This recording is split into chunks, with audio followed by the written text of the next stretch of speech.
বন্ধুরা, চেটেপুটে বাঙালির রান্নাঘরে তোমাদের স্বাগত জানাই। আজকে আমি রান্না করব এই স্পেশাল নতুন রেসিপিটা, দই চিকেন। তাহলে চলো ঝটপট করে রেসিপিটা দেখে নিই করতে কি কি লাগছে। তো প্রথমে দই চিকেন করার জন্য আমি নিয়ে নিয়েছি আদা কুচি, রসুন কুচি, আর এখানে নিয়ে নিয়েছি চিকেন, আর রয়েছে কাঁচা লঙ্কা, আর এখানে নিয়ে নিয়েছি টমেটো পেস্ট, পেঁয়াজের পেস্ট, আর এখানে নিয়ে নিয়েছি টক দই। তাহলে চলো ঝটপট করে রেসিপিটা দেখে নিই। ও দাঁড়াও, এখনও তো মেন আরেকটা জিনিস নিয়ে নিই, সেটা হলো কারি পাতা। আসলে আমাদের এটা বাড়ির গাছ, তো যখন বাড়ির গাছ সামনেই আছে তাই জন্য কারি পাতাটা তাড়াতাড়ি করে নিয়ে নিই, তাহলেই তো হয়ে যাবে।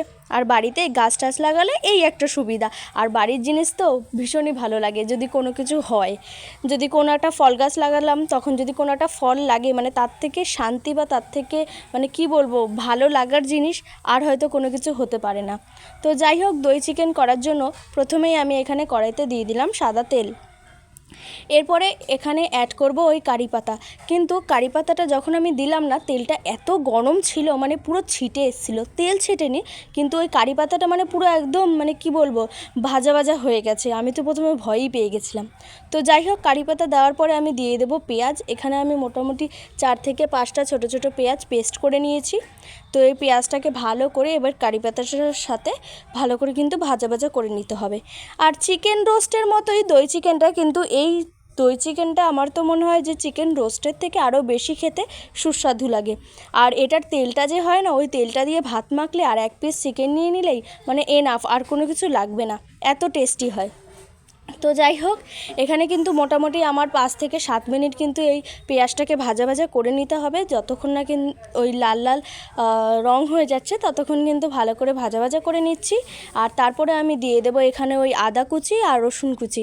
এখানে আমি 1 চামচ আদা কুচি আর 1 চামচ রসুন কুচি দিয়ে ভালো করে কিন্তু এটাকেও ভাজা ভাজা করে নেব। আর যেহেতু চিকেন, তো চিকেনের জন্য কিন্তু এগুলো তো মাস্ট লাগবেই।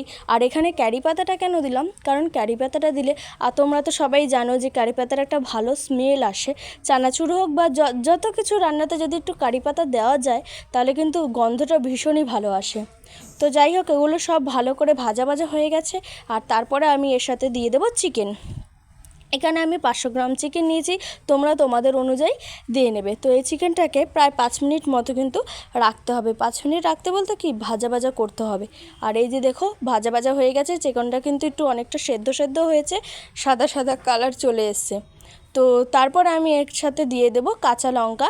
এখানে আমি লঙ্কাগুলো চিড়ে নিয়েছি। এখানে আমি 7 থেকে 8টা কাঁচা লঙ্কা দিয়ে দিলাম। আর দিয়ে দিলাম টমেটো পেস্ট। এখানে বড় বড় 2টো টমেটো আমি পেস্ট করে নিয়েছি। তোমরা যদি বেশি ঝাল খাও বা তোমাদের পরিমাণ মতো লঙ্কা দিয়ে নেবে। আর আমার মনে হয় যে এটাতেই এনাফ, কারণ আমি তো অত বেশি ঝাল খাই না, তো সেই কারণে আমি 7-8টা কাঁচা লঙ্কাই দিলাম। তারপরে আমি এখানে দিয়ে দেবো স্বাদ মতো নুন। এখানে আমি 1 চামচ নুন দিয়ে নিয়েছি, পরে দিয়ে যদি লাগে তো পরে দিয়ে নেব। আর তার সাথে অ্যাড করলাম হচ্ছে গিয়ে জিরের গুঁড়ো। এখানে আমি 1 চামচ জিরের গুঁড়ো দিয়ে দিলাম। তো মোটামুটি কিন্তু আমার মশলাপাতি সব কিছু দেওয়া হয়ে গেছে। এরপরে এই মাংসটাকে ভালো করে এই মশলাগুলোর সাথে মিক্স করে নেব। আর প্রায় 20 মিনিট মতো কিন্তু এই মাংসটাকে আমি কষতে দেব, মানে ঢাকা দিয়ে রাখবো যাতে বেশি ভালো সেদ্ধ হয়। আর চিকেন তো জানোই যে প্রায় আধ ঘন্টা বা হচ্ছে গিয়ে 45 মিনিট যদি ভালো করে সেদ্ধ করা হয় বা রান্না করা হয় তাহলে তো ভালোই হয়, আর না হলে কিন্তু একদম খেতে ভালো লাগে না। আর যেহেতু চিকেন, তো সেই কারণে অনেকটা বেশি টাইম ধরে রান্না করা বা কষানোই ভালো, তাহলে সব কিছু জিনিসেরই টেস্টটা বেশি ভালো আসে। তো এখানে মোটামুটি আমার এখানে 20 মিনিট হয়ে গেছে, ঢাকা দিয়ে রেখেছি। আর তারপরে এখানে দিয়ে দিলাম টক দই।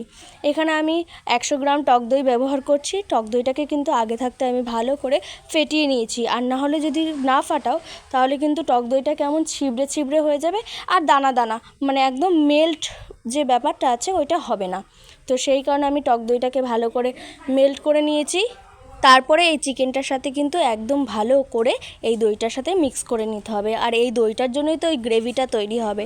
আর এই গ্রেভিটা যা সুন্দর হয় না, মানে দেখতেই পাচ্ছ যে এখনই আমার মানে এডিট করতে করতে লোভ লাগছে, যে মনে হচ্ছে এখনই আমি যেন কড়াই থেকে তুলে খেয়ে নিই, এত সুন্দর লাগছে। আর এটা তো রুটি অথবা পরোটা, তোমরা যা দিয়ে ইচ্ছা তা দিয়ে খেতে পারো।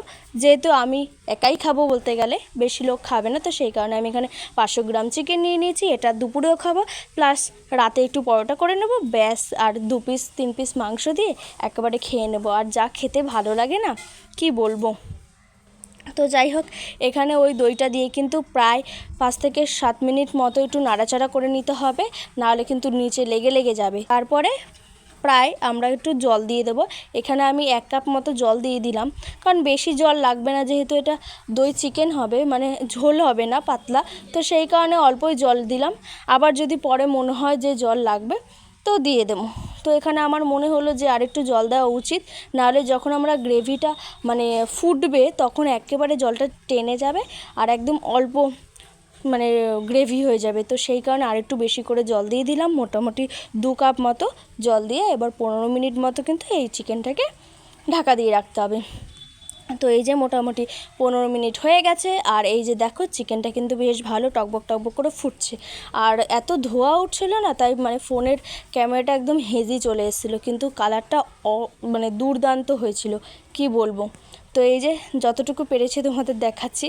তো এই যে মোটামুটি হয়ে গেছে, তারপরে আমি এর সঙ্গে অ্যাড করব গুঁড়ো গরম মশলা। আর চিকেনে গুঁড়ো গরম মশলা না দিলে হয় নাকি, তো সেই কারণে আমি এখানে 1 চামচ গুঁড়ো গরম মশলা দিয়েছি। তোমরা চাইলে চিকেন মশলাও দিতে পারো, আমার মনে হয় যে চিকেন মশলার থেকে গুঁড়ো গরম মশলাটাই দেওয়াই বেটার। এবার তোমরা চাইলে যেটা ইচ্ছা তোমরা সেটা দিতেই পারো। তো এখানে মোটামুটি আমার গুঁড়ো গরম মশলাটা দেওয়া হয়ে গেছে, আর গুঁড়ো গরম মশলাটা দিয়ে কিন্তু ভালো করে নাড়াচাড়া দিয়ে নিতে হবে। আর হ্যাঁ, একটু বেশি করে নাড়াচাড়া দিয়ে নেবে, নাহলে কিন্তু নিচে লেগে যাবে, আর নিচে লেগে গেলে কিন্তু পোড়া পোড়া গন্ধ আসবে, তখন খেতে ভালো লাগবে না। তো এটাকে ভালো করে নাড়াচাড়া দিয়ে প্রায় 10 মিনিট মতো ঢাকা দিয়ে দিলেই কিন্তু আমাদের দই চিকেন রেডি হয়ে যাবে। এই যে দেখো, এবার কালারটা দেখো, ভীষণ সুন্দর না? আমার তো ভীষণই ভালো লাগে। আর পুরো যেন মনে হচ্ছে যখন আমরা মাংসটা কষাচ্ছিলাম পুরো সেম এরকম হয়েছিল। আর এখন মাংসটা কিন্তু পুরো রেডি হয়ে গেছে, আর এখনও কিন্তু সেরকমই লাগছে। আর গ্রেভিগুলো জাস্ট দেখো, আর ওই যে তেলটা দেখছো, উফ, মানে এই তেলটা মানে আমার তো মনে হচ্ছে আমি কখন খাবো।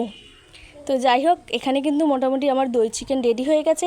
আর এই দই চিকেনটা কিন্তু করতে কিন্তু বেশি কিছু লাগে না, জাস্ট দই আর চিকেনটা থাকলে, আর মোটামুটি আমাদের রান্নার তো দৈনন্দিন জীবনে যা যা মশলা থাকেই মোটামুটি।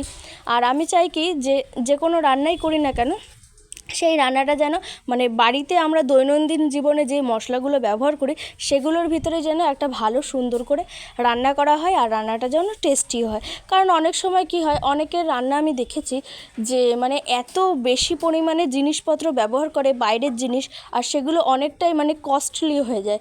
তো আমরা একটা জিনিস যখন আমরা রান্নার ভিডিও দেখি কেন, যেন আমরা করি সেই রান্নাটা বাড়িতে করি, তো সেই রান্নাটা করতে গিয়ে যদি আমার এইটা ওইটা সেইটা অনেক কিছুই লেগে যায়, তখন আর ইচ্ছা করবে না যে এই রান্নাটা করি। তাই জন্য আমি চাই যতটুকু মানে অল্পর মধ্যেই সুন্দর একটা রান্না তোমাদের দেওয়ার। তো যাই হোক, এখানে অনেক কথাই বলে ফেললাম, আর এদিকেও কিন্তু আমার দই চিকেনটা রেডি হয়ে গেছে। তাহলে এই রেসিপিটা কেমন লাগলো অবশ্যই কিন্তু কমেন্ট করে জানিও, ভালো লাগলে একটা লাইক করে দিও, আর চ্যানেলটা সাবস্ক্রাইব করে আমার পাশে থেকো। তোমাদের সাথে দেখা হবে অন্য একটা নতুন রেসিপির ভিডিও নিয়ে। টাটা।